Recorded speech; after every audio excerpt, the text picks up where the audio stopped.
ஸ்ரதன் ஜிப்ப முழுங்கிட்டான் அப்படின்னு சொன்ன உடனே எல்லாரோட கேள்வியா இருந்தது, "நீ என்ன பண்ணிட்டு இருந்த குழந்தைய கூட பார்க்காம?" அப்படின்றது.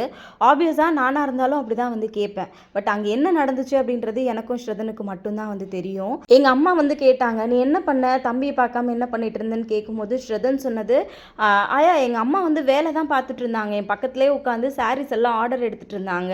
நான் தான் தெரியாம முழுங்கிட்டேன். எங்க அம்மாவ எதுவும் சொல்லாதீங்க." அப்படின்னு சொல்லும்போது, நிஜமாவே எனக்கு ஒரு நிமிஷம் அழுக தான் வந்து வந்துச்சு. நான் அந்த குழந்தைக்கு தெரியுதுல்ல, நான் அவனுக்காக தான் வேலை பார்க்குறேன் அப்படின்றது. நான் அழும்போது கூட அவன் சொன்னது, "அம்மா என் மேல தான் தப்பு. நான் இனிமே இப்படி பண்ண மாட்டேன். நீ அழாத. நான் சும்மா வாயில தாம்மா வச்சேன். அது அப்படியே உள்ள போயிடுச்சுன்னு" சொல்லும்போது ரொம்ப மனசுக்கு கஷ்டமா இருந்துச்சு. ரொம்ப கில்ட்டியா ஃபீல் பண்ணேன். குழந்தைய நம்ம இன்னும் ரொம்ப கேர்ஃபுல்லா பார்த்துருக்கணுமோ அப்படின்னு சொல்லிட்டு.